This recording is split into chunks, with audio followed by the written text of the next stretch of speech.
Occupation Story Hub. Today we have Julian with us. It's our first law enforcement story, and I appreciate you coming on. Tell us a little bit about yourself, Julian. Hey, thanks for having me on here. Julian, probation officer. I've been here 23 years, going on my 24th year, and still pushing. Still pushing. Okay, so just some quick hitters up front. You said you've been a probation officer 23 years, right? Yes. Okay. Somebody looking to get into law enforcement, specifically as a probation officer, what's some quick advice you can give them as far as skills needed, or what some requirements they need to knock out or expect to knock out as some first steps to get into your field? I would say the first step is keeping your nose clean.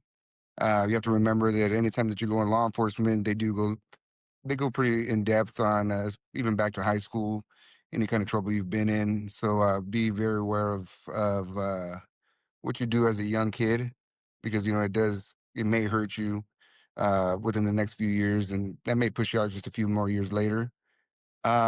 Education, to be a probation officer, you have to have a college degree, a crim degree. So you will have to do some extra schooling. Criminal, Um, does it have to be specifically criminal justice, or can you just have yes, any college? Okay, it's going to be criminal justice. With that, one of the biggest things that I think that you have to have is discipline. Remember to always have discipline in your study, discipline in who you are, and uh, just in your everyday thing, even when people aren't looking. So just always have discipline. Another thing is maybe just watching your social media. You got to be aware of what you put out there into this world, because it is stamped on the internet and it does stay out there. And if somebody wants to find it, they're going to see it. So just always be aware of what you put out there, because people can find it. that's to come back to haunt you later, right? Even if Yeah. if you changed your views or something later, if it's already Yeah. out there. Yes. Okay, so someone wants to get in. They're working on getting their degree. After they get their degree, what is that process? Are there any other requirements someone would need, or is it just like, all right, I got my degree, now I'm going to go apply to a position or go to an academy? No, so once you finish your college degree, you can apply. They might bring you on as a little part timer, or maybe a lot of people are starting at the juvenile halls. I always recommend that. It's one thing to work out of custody with individuals, it's both juveniles and adults, um, but to work in custody, learning you're learning a lot more of their behaviors or patterns, and you start to become more aware of people in your line of work. They watch you more than you watch them. They know more things about you than you know about them, and they know your good habits, your bad habits, whether you're paying attention or not. So um, I always encourage, maybe start at a juvenile hall or somewhere where you have a caseload, or some kind of supervision. So when you Sure, come sure. out, you know what to look for. You know how to, start digging around and ask questions. Behaviors. So that's a good spot to kind of get cut your teeth, get your feet wet, the juvenile system. Yeah. Would you recommend this job to folks looking for a career? That's a good that's a good question. Law enforcement isn't for everybody. I would have to say, again, it's having discipline. That's something that I've always learned, that I've as a kid, that I needed. I always needed kind of that thumb on me, where I work better with accountability on me. It helps me to keep myself more accountable. And for a lot of people, for all you people out there, young people that are inquiring about this job, it's cool to have a gun. It's cool to have this badge, but you always have to remember, stay safe, and why you're doing it. Yeah, you and I were both, former military and whatnot. I was a Marine. A lot of the, jobs like this are not for the money. It's for your acts of service for your country, for your community. So if you think that you're going to get rich, you're not going to get rich. It's one of those jobs that, just your services, and that's just who you are. And, you want to help people, and you want to protect people. So if And I that's what you're appreciate looking you for, bringing yeah, that part up, because I think a lot of people overlook that aspect of it. Coming from, yeah, like I said, a military background, you get service instilled in you. Serve your country, and you come out and you serve your community. yeah, Um, well, first off, thanks for doing that. Yeah. Um, but let's get into your story now. So what made you want to go and become a probation officer? So you said your prior Marine Corps. Um, was it just kind of just what we just touched on, service to country? Now you want to do service to community? You know, it's crazy because I think it was just something I fell on. I mean, it's something I've always been, it's always been in me. You know, I remember what started my whole military career was, you know, I had a teacher, and he just told me, you know, you'd be a great Marine, go out there and, you know, just tear it up and yada, yada, you know, that whole, and he was actually a mole man that, you know, kind of climbed into the holes in Vietnam. And Oh he was wow. my history teacher. So he was, yeah, he was crazy. But he just said, you know, like, you know, there's only certain men that are made for, you know, for the military and whatnot. And he's like, and you're one of them, you know, but when you go in there, make sure you go in there and you learn something and you become something when you come out. Don't just go into the same individual that you are and then come out the same individual, you know, not gaining anything from it. Yeah, yeah, that's So, good. yeah, so, you know, I never really had a sense of pride of anything other than, you know, just myself. I only just learned how to just depend on myself and not trust anyone. And going to the military, it taught me, you know, the guy next to you, you're only as strong as the guy next to you. And somebody, you know, long story short, some buddies of mine just told me about it. They kept telling me that, you know, they went into the reserves. They came out and they're like, hey man, there's this thing over here. You come try it out. And so when I came out, I knew I needed to stay within that discipline that, because I'm very black and white, you know, what's right is right, is wrong is wrong. And it's kind of the same thing falling into this. Um, it just kind of worked out. I mean, did I ever think I'd be law enforcement when I was a young troublemaker? No, it was far from that. But as it's grown and as it's moved on, I've just learned to enjoy working with more with juveniles. I've done adults for a while, and that was kind of a revolving door for me. And it just felt like it's kind of hard to teach, you know, old dogs new tricks, you know. Um, but with the youth, you know, it we have our parents, and you know, they tell you don't do this and don't do that, and they tell you all kinds of things that kind of just you hear, but you're not listening, you know. Yep, And you yep. have these individuals throughout your life that kind of just give you one word or two words, and then it's kind of like, you know, the light goes on, ping, like, "Ah, I never thought of Mhm. that." You know, your parents get upset because they're like, "I've been telling you that forever," you know, but Yeah, it's just like me trying to coach your kids, right? You tell yeah, them one thing over and over again, and then someone else yeah, tells them something, and they're just like, and they're "Oh, upset dad." with you because you're so Yeah, judgmental. Like, oh god, you know. So, yeah. so you know, it's been that along the way, and I just learned that I wanted somebody to just kind of talk to me when I was a kid, or you know, give me some advice, or be a parent, you know, and just you know, like get you know, have structure. So, um, I just found a niche in it, and so I started with you know working as you know a correctional boot camp they used to have here, and it was just rock 'em, sock 'em, drag 'em out, and it was tough, and these kids just loved us because you put so much structure on them, and these guys were the 6, 7, 8, 9, 10 time offenders, you know, felonies, all that, and rather than send them to the youth authority.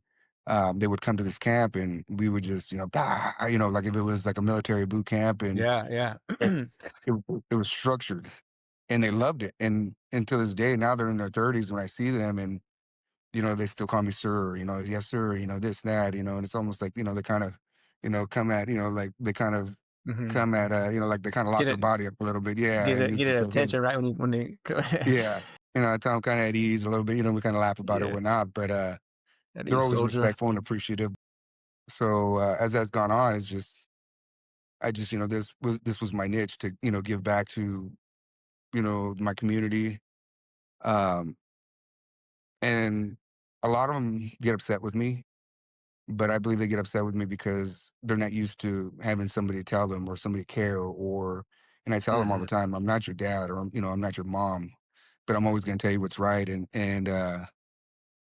like I said, they don't like it at first, but once they see the value in that, they see that I don't fluctuate, I don't bend, I don't any of that, or I don't play sides. Like it just like it lightens them up, you know, it kind of opens them up and which has pushed me now to some of these guys, even though they're on probation or whatnot, or the non-probationers. They, you know, I talk to them about the military and structure, and you know, if you want to be a part of something, be something greater than yourself, and you know, greater Yeah, than your family, greater than your, you know, then you can go from there. Sky's your limit. that's good, that's good. And that's you brought some really valid points up. The youth, if you can catch them young Yeah, and potentially you know uh, put a stop on where they're on the path that they're headed on. yeah, So you joined the military, um, Marine Corps. You went to college. I'm assuming you used a GI Bill to that's another plug for the military is you get so many big benefits when plus. you come out. This is just I encourage a lot of youngsters. I mean, me myself, I didn't know what I want to do out of high school, and I didn't have the grades to go to college. Military seemed like the best option, and worked out well for me. Seemed like it worked out well for you as well. So you got your degree, criminal justice, went to work in juvenile, and then you made the jump to just a straight up probation officer from there. Yeah. So started with juveniles again, and then spent a few years there. Then I just spent a few years in with adults, and I came back to juveniles. I requested to come back. Like I said, Oh, okay. Yeah.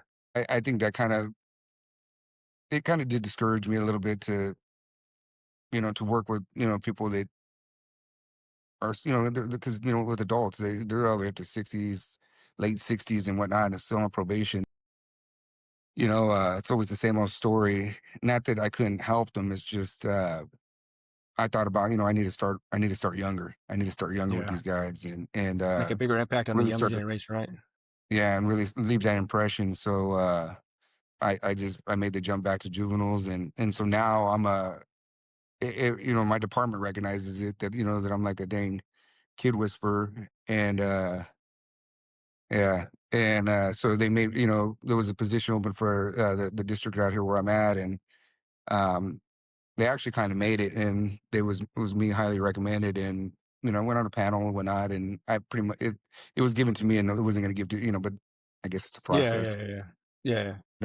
So I've been a SRO, which is a safety resource officer, so a campus cop, whatever you want to call it, Mhm, for a community day school, which is all the expelled of the expelled of the expelled, and we can't, mm. they expel Yeah, them yeah. there, and they still keep coming back, and we just figure new plans for them and whatnot, and so that's been a really great gig, and it's been it's been a blessing. Yeah, that's awesome 'cause I'm sure you can see firsthand the fruit of your efforts, right? You see a success story Yeah, or, a kid finally, like you mentioned earlier, someone just they get it now.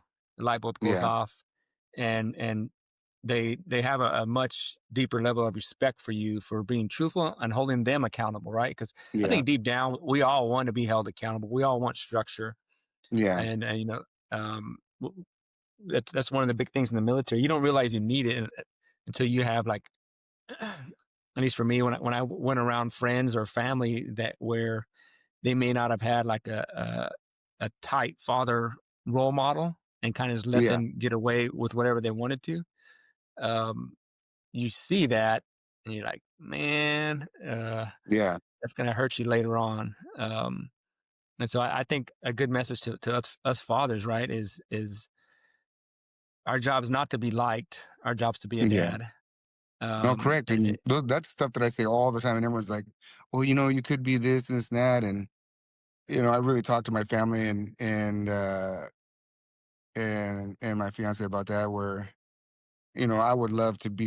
I would love, like, matter of fact, this is probably the best example right here. I would love to be the brick, you sure. know, but without the mortar, there's mortar that's in between it. Like, that's what holds it together. So, I believe that that's just my position. If I crack and I become brittle, then the foundation falls. Um, Yeah. I talk about how sometimes it's not, I wish I wish I could not have to be in that position and, or I have to be tough or I have to be this and I always have to be that. And I always have to lead by example and, It's hard. It's hard being a dad. I mean, oh, you're sometimes I held to want to just such a run high around and be standard. all wild Yeah. out. But, But you're always being watched. you are, and you do the things that you do because your kids. I mean, they follow everything that you do. I guess the best way to put it, if I dress like a clown and and I do clownish things, they're gonna want to join the circus too, Absolutely. and so I don't get that option, because my girls are I have twin girls which are 17 years old, and they're seniors in high school now, and sometimes people tell me to ease off, but I just tell them all the time that like realistically they're females at the Hmm. point, and it's going to be tough. I feel that we're down to the last portion of our lives, or not our lives, but before they leave the home and Yeah. go somewhere else and become their own women. And like I just feel like I'm short on time, and I have just a couple more things I need to teach them. Because it is going to be tough. Yeah. I want to teach them to fail forward. And Hmm. failure doesn't always mean that that you suck or that you're not good. It's just I look at it and I tell them that if you're failing, you're still moving forward, and Hmm. failure it is okay because it helps you to grow and help. Okay, if I failed that way, okay, now I can try it this way, and it just it opens other things, and and I believe in God, deeply believe in God, and sometimes I just believe that he does things for a reason, and he closes doors because he's opening another one down the way, and but there's a couple more Yeah. doors you have to go through. And I think that's important too, because at least my belief is that I'm going to be accountable to God, God the Father, about how I raise my family, Yeah, and so we're all accountable to somebody. And I think as dads, if we lead with that, like, who am I accountable to, and what does He require of me, um, and am I meeting those requirements, right? And so, no, that's good. I mean, it sounds like you're the right person for the job and the role you're in. You're making an You know what? impact. And one more thing is like even some of these young kids. I know school, you're not really supposed to talk, about religion and whatnot, but I do tell them, like, I believe in the good book and his teachings and everything like that. And a lot of them don't have fathers. A lot of they have, a lot of absent fathers and whatnot. And I always tell them, well, do you believe in God? Do you have a Hmm. God that you believe? Yes. Like, do you believe, Jesus is our Savior? Yes, I do. Okay, great. That's really good. Um, so because your father's not here or he's never going to show up. And I said, and I'm really sorry to say that, but he probably never is. And I said, and I know the feeling, looking out the mini blinds, he's going to come out one day and it's kind of a figure of speech. And you look out the blinds, he's going to come knock on the door one day and you think they're going to show up. He may or may not, but more than likely he's not. And that's okay. Um, because you have a dad, you have a father that you can talk to any day, anytime. And he's going to answer you. He may not Hmm. give you what you want, but he's always going to give you what you need. And it's gonna be on his time, not yours, and that's something you have to understand, and you just keep believing and believing, and you stay firm in your beliefs. Yeah, man, thanks for making that point. I mean, that's good. I'm glad you talk to these youngsters about that, because we live in a crazy world, and like you said, a lot of these kids, they don't have fathers. Um, when they I believe when somebody does find a good male father figure in their life, they're drawn to that person like a magnet. Yeah, And it it's tough because it's it puts more pressure on you as a man. yeah, Like, okay, now I got to step my game up, because I want little Johnny over here to see me leading by example, right? yeah. Um, so do you have any success? You don't have to mention names or anything, but do you have Mhm. any success stories that you kind of like a tearjerker, like, oh man, I'm glad I was a part of this, and I could see this kid grow, and Uh, and there's, what, I had one. There was a kid. He was in that old boot camp I was talking about. He was, I don't know, what's the old school scales? You step on and it has a little teeter totter. It was a scale. uh-huh. Uh, and he's 16. He's gonna be 17. You get on the scale and he couldn't even um the scale wouldn't even register him. So the 6 months that he was in there, I ran his butt into the dirt um, every day, no matter if he was crying and he was just, Hmm. because he was really overweight and he just, he wanted to do this, and I said, we can't do this unless you want to. You have to want it. It's kind of like, the Biggest Loser show. Uh-huh. But every day I would just tear into him, and but I would also not only just physically, but like, verbally, I would tell him, certain things, and build his mind. And he lost enough to where he left in 6 months. I think he was down to like 265, and then there was a half marathon here in town. It was a half full marathon. So, I told him we're gonna do it. And so we ran the half marathon, and I told him when we run that, you're not stopping. Yeah. If you stop, we're gonna run harder, and so he's like, okay, I won't. And um the department let me take him out of custody, and we ran that thing, and he ran nonstop. He was hurting, but the moral of the story is, like I kind of told him that you see what it feels like to not give up even when it's hard, like look at the Yeah. reward. Maybe a piece of metal. And and I tell a lot of people now, one of my greatest things was not really um getting my degree. It's to me it's just a piece of paper. The military one or dishonorable discharge. Oh no, that one's important to me. And I said, but the I don't have them up anywhere. I said the reason why I Sure. don't is because it was the journey. It Yeah. was the enduring through the pain and the things that I had to go through. And that's what's worth it. And I said, now look where you're at. Now you've lost this weight. And he's funny. He's like, I'm gonna name my first kid after you. Nah. Because now he can. Now he's kind of more in a fighting battle, to have a girlfriend now and whatnot, or even his inner self was, feel it was kind of glowing. So that was good. And I have one more for a female. I don't know what it is, but I mean, I do know what it is, and it goes back to who I am and how I am all the time. Uh, this, it happened actually with some of there were females on my caseloads and stuff like that, and they were selling themselves. It's I don't want to say it's a new Yeah. fad or but it's big. It's bigger than what a lot of people know and they see. A lot of people see only what they want to see. They don't know what's happening really out there in this world. And I don't know how I ended up with so many. They're called C-sex, where they're sex trafficked young ladies. Okay. And I would always just tell them, like if I have daughters, so I'm gonna talk to you like you're my daughter. And then so I just stood always firm in them, and like, I'd always address how they dress.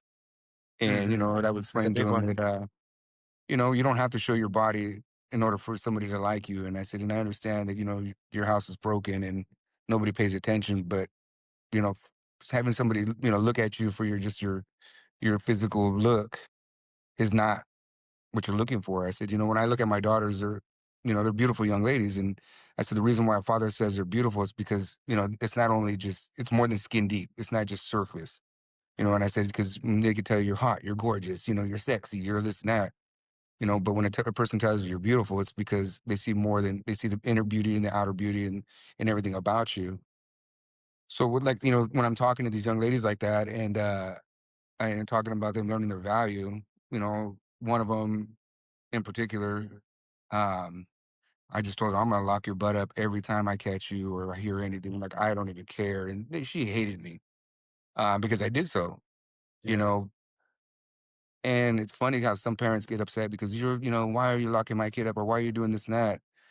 And I would tell them that that saves her from Johnny, Jimmy, Michael, Tommy, Frank, and all these, I just saved her. It's sad to say, but somebody else, taking something from her that she's never gonna get back. Absolutely. A Well, lot of people don't look at it like that. yeah. And I said, so goodbye, and so I would just take him in and I would still go in and see him and everything like that. And it took him a while to realize it, like why I was doing it. Uh, and just so you guys, you folks understand, when a person doesn't really know what love is or has never really felt love or, that their body is, is their, for a young lady, their flower, their sanctuary, their everything.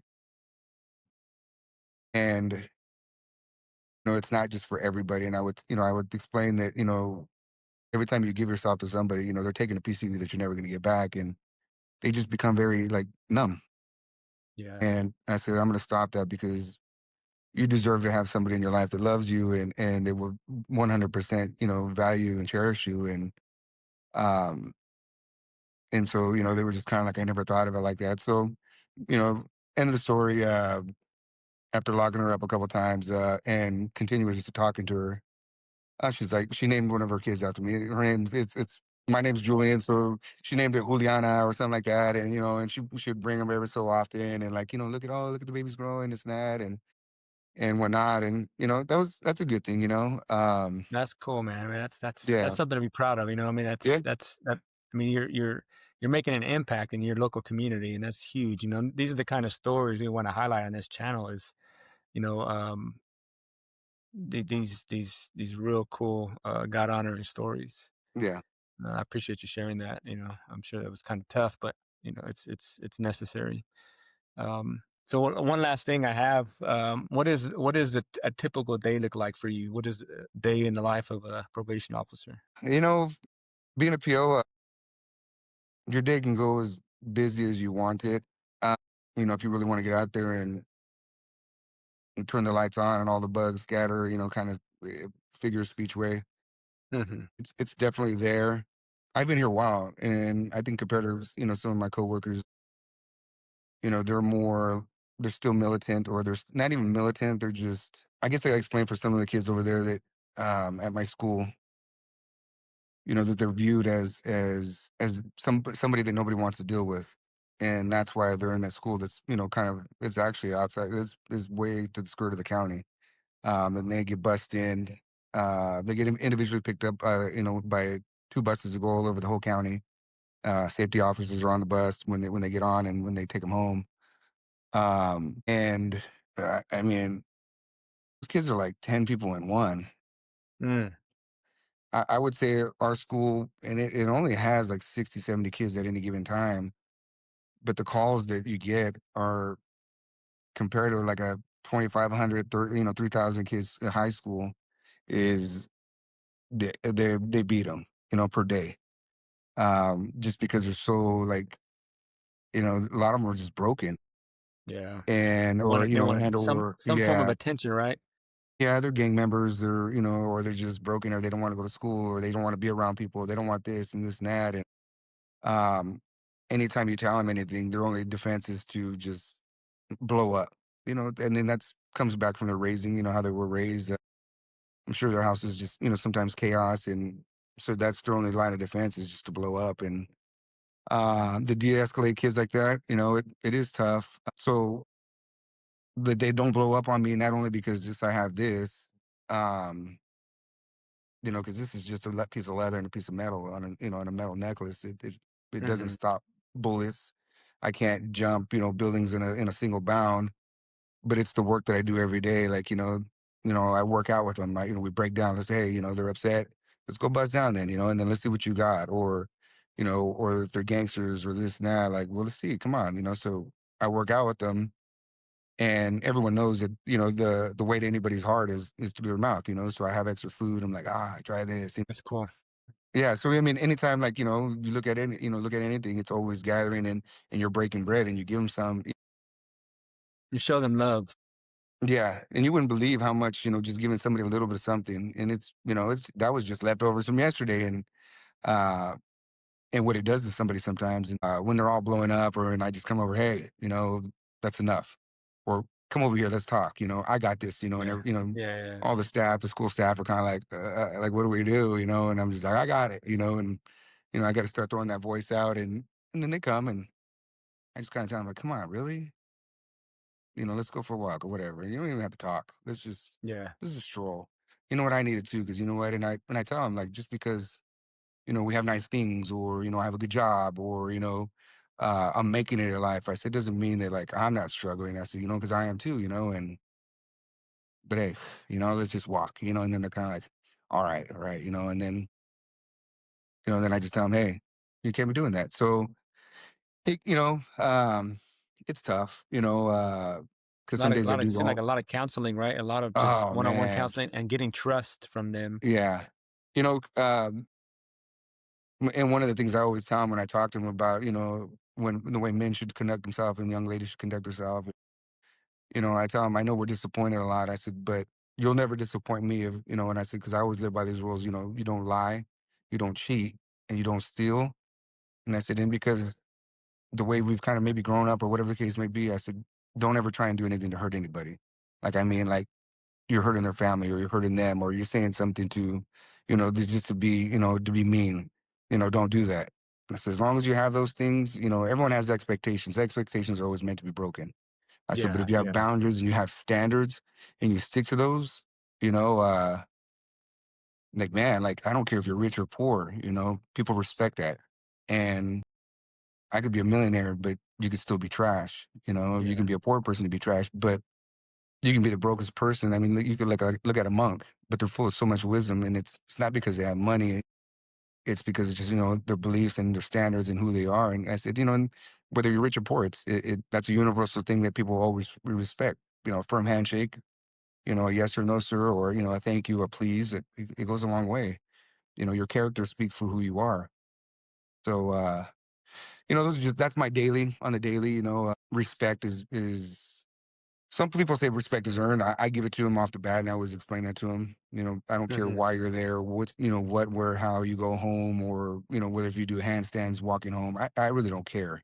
It's how you treat me is how I'm going to treat you, and I give you what you give me, and so I don't need to yell at you, and you don't need to yell at me. I don't need to get mad at Yeah. you, and um, it is hard because that community, that type, that group of people are used to hate that, and to lie to them, run from them, Mhm. and this and that. And um, I tell them I'm just like you. Like, I grab a cup just like you, and I pour it into Yeah. my mouth, or I grab a utensil or a tortilla, however it is, and I said, I go take a shower just like you and use the toilet just Put your like you. I'm pants on human. one leg at a time, right? Yeah, I said I don't jump in there and they just fly on me, bam, and then like I fly to work. Like it's not that. I said I'm human too, and but that goes back to just I tell them you have to have discipline. You have to have respect. And and that's like we're talking about being men, maintaining that level of respect and that decency that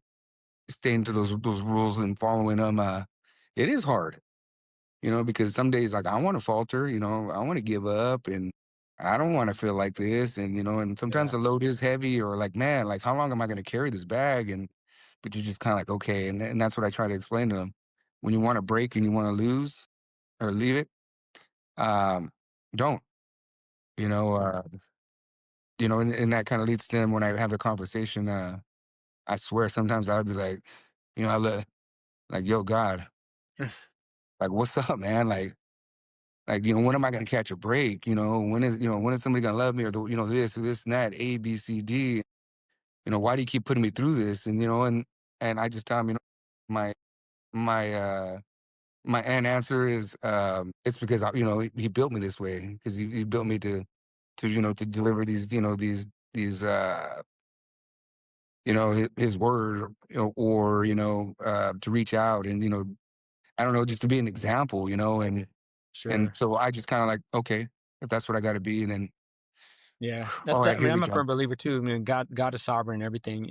Yeah, I I mean, like kind of what you say. Why does this happen to me?